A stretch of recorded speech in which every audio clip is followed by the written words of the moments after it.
Arjuna's conviction was like that of the judge in the story. His arguments was not unsound, but the point of that Arjun was not voicing his own authentic conviction. His words were seemingly wise, but not really so. Krishna realized this. He therefore paid no attention to Arjuna's arguments and straightway proceeded to dispel his delusion. He had Arjuna really become a votary of non-violence, he had not have been satisfied until his argument had been convincingly answered. But the Gita now here deals with them, and yet Arjuna was ultimately satisfied. This means that Arjuna had not really become a votary of non-violence. This intrinsic propensity to fight was still very much a part of his nature.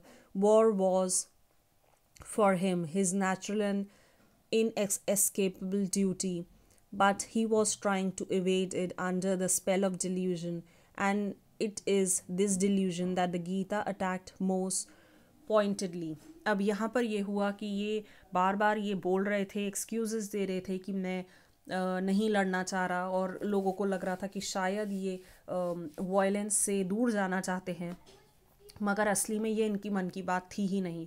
इनके मन में कुछ और चल रहा था, और ये बात कृष्ण समझ गए, और इस वजह से इनने इनकी बात नहीं सुनी और बिल्कुल ध्यान नहीं दिया. और यहाँ पर इनकी जो भी परेशानी दूर करने के लिए गीता जो है, जो किताब है, उसमें वो पॉइंट मेंशन्ड है कि किस वजह से और क्या हुआ फिर उसके बाद. Page 149. From all this discussion, it is clear that the purpose of the Gita is to remove the delusion that stands between us and our Swadharma. Arjun was confused about his dharma. He was gripped by a delusion about his Swadharma. When Krishna instigates him, he himself admits it. The Gita's main task is to remove that delusion, that attachment. Okay.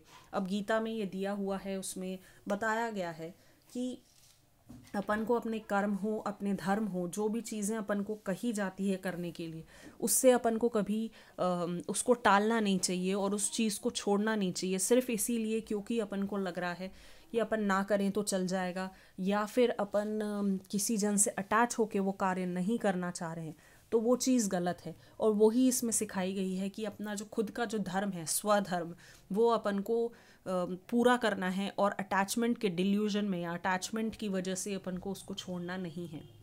The Lord asked Arjuna at the end of the Gita, O Arjuna, has your delusion gone now?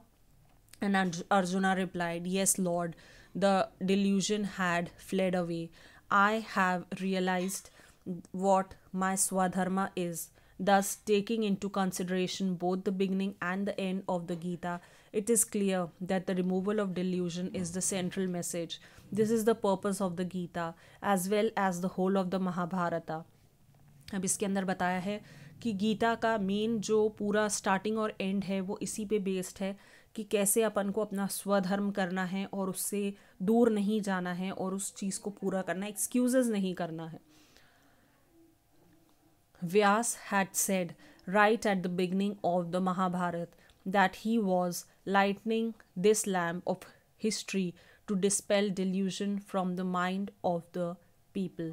और यहाँ पर व्यास ने कहा है कि ये जो पूरी जो चीज़ हुई है उसको लोगों के डिल्यूजन ऐसा ना आने के लिए, इसीलिए ये चीज़ें हुई जिससे कि लोग इससे एग्जाम्पल ले सकें और ऐसा आगे ना करें. ये चैप्टर यही कंप्लीट होता है. इसके बाद मैं आपको एक्सरसाइज कराऊंगी. ओके, ये है एक्सरसाइज. इसका क्वेश्चन वर्ड पावर है ए.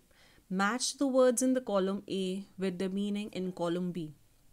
ओके, इसके मैं आपको नंबर बता देती हूँ. 4526 108971. आप देख भी सकते हैं. 4526 108971. ये आप मैच द कॉलम कर सकते हैं. B. Find antonyms of the following words from the lesson. आप ये लिख सकते हैं. स्वीट का सिंफुल, relish का aber, ABHOR, win का root, ROUT, ever का never, plant का remove, foolish का authentic. मैं फिर से पढ़ रही हूँ. sweet का sinful, relish का aber, win का root, ROUT root, ever का never,